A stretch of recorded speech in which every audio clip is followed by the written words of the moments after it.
El presidente dice, espero no equivocarme con mis nombramientos, así lo dijo la semana pasada, porque ya me equivoqué con dos, me salieron conservas, haciendo clara alusión tanto a Margarita Ríos Fajat, que era pues, titular del SAT en su gobierno, como a Juan Luis González Alcántara Carrancá, que también fue su propuesta, y que han votado a conciencia, han votado con cabeza propia y sin pedir una prestada. Me parece que el presidente dice que se equivocó en eso, si que ahora no se quiere equivocar. Ahí la lectura es que lo que quiere es poner empleados, poner personas incondicionales. Y bueno, qué bueno que se equivocó en esos dos, Tere. Imagínate si hubiera puesto ahí a otras Loretas Ortiz, a otras Yasmines Esquivel, pues estaríamos hablando de que ya no habría INE en este país, nadie hubiera podido frenar la reforma eléctrica, la reforma electoral, la militarización, no habría INAI. La terna importante no es esta, que es lamentable hasta decir basta. Pues la hermana de Martí Batres, la hermana de la secretaria de Gobernación, lo más lamentable de todo, la consejera jurídica de la presidencia, que sería juez y parte en su caso.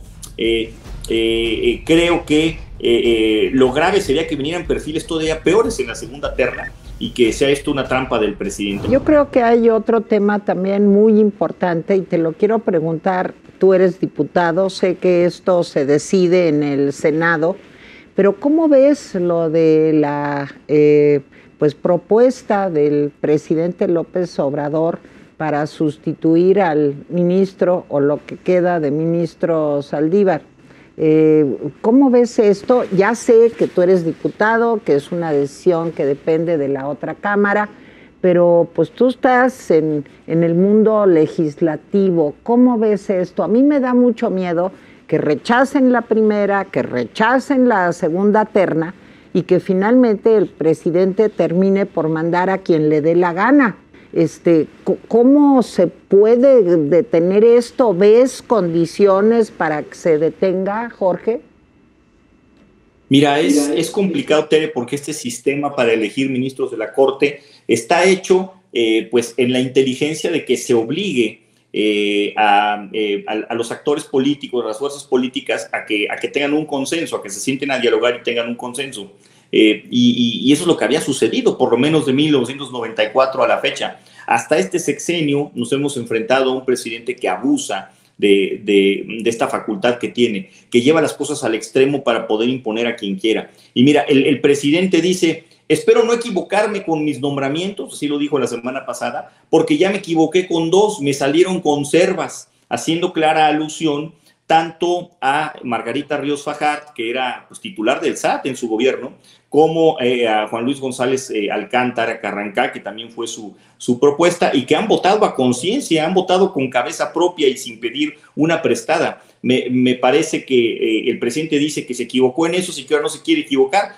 Ahí la lectura es que lo que quiere es poner empleados, poner personas incondicionales. Y bueno, qué bueno que se equivocó en esos dos, Tere. Imagínate si hubiera puesto ahí a otras Loretas Ortiz, a otras Yasmines Esquivel, pues estaríamos hablando de que ya no habría INE en este país, nadie hubiera podido frenar la reforma eléctrica, la reforma electoral, la militarización, no habría INAI, tantos temas que nos ha ayudado la Corte para sopesar este trance autoritario que estamos viviendo en este momento.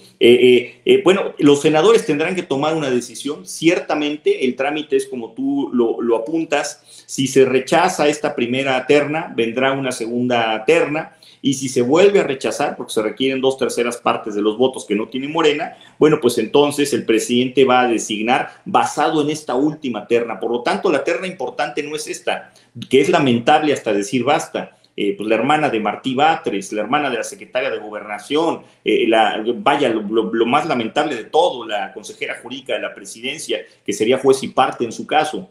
Creo que lo grave sería que vinieran perfiles todavía peores en la segunda terna y que sea esto una trampa del presidente. Hay que tomar una decisión valiente, hay que tomar una decisión muy firme, llevar esto al extremo, porque posibilidades de impugnación legal no veo por dónde puedan venir. Legalmente el sistema no está hecho para que haya una impugnación. ¿Por qué? Pues porque no está hecho para que alguien abuse, como lo estamos viendo en este momento. Nadie se había atrevido tanto, ni el PRI en su peor época, en la época más autoritaria, antes de la reforma del 94, en la Corte, se había atrevido a tal cosa. Oye, Jorge, y por último, y te agradezco muchísimo, te agradecemos Vero y yo muchísimo el tiempo. Yo quiero conocer tu opinión sobre las precampañas y que iniciaron ya.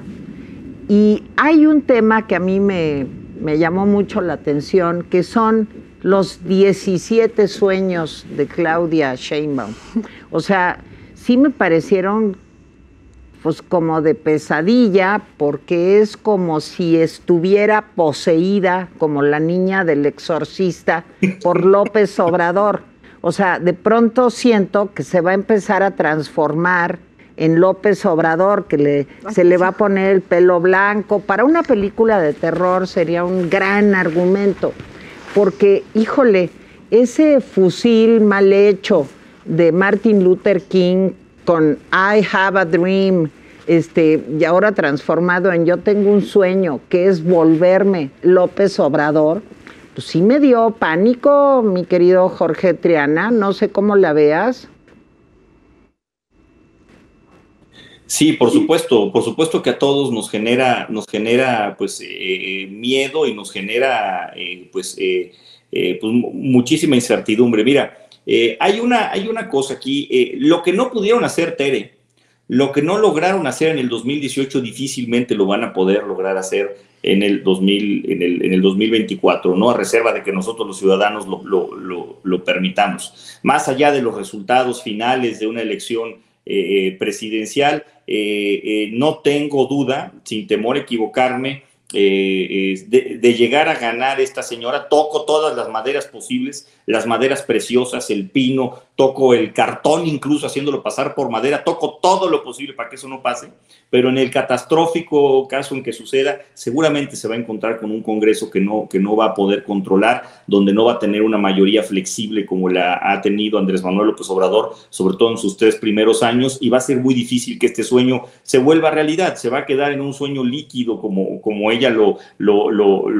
manifiesta, afortunadamente. Pero sí, llama mucho la atención porque ella quiere ir más allá. Incluso sueña con algo más allá del propio presidente. No solamente quiere quedar bien continuando la supuesta transformación de López Obrador, sino que le quiere echar sal y pimienta. Bueno, pues los que la sufrimos aquí en la Ciudad de México sabemos que incluso es más autoritaria que el propio Andrés Manuel López Obrador. Hay que tener mucho cuidado, pero insisto, depende de los ciudadanos, depende de que se haya una campaña de conciencia para poder frenar esta posibilidad, porque sí, es, como dices tú, una película de terror. Te agradecemos muchísimo que hayas estado con nosotras el día de hoy. Reconozco mucho el esfuerzo y siempre me resulta muy estimulante escucharte, Jorge. Muchas gracias. Igual, Tere, me da muchísimo gusto haber platicado contigo, aunque sea unos minutitos, y ya agendaremos en otra ocasión para que sea largo y tendido, de preferencia presencialmente. Saludos, Vero, también. Sí, saludos, muchas gracias. Jorge. Mi querida Vero, pues ¿cómo ves? ¿A ti también te parece película de terror?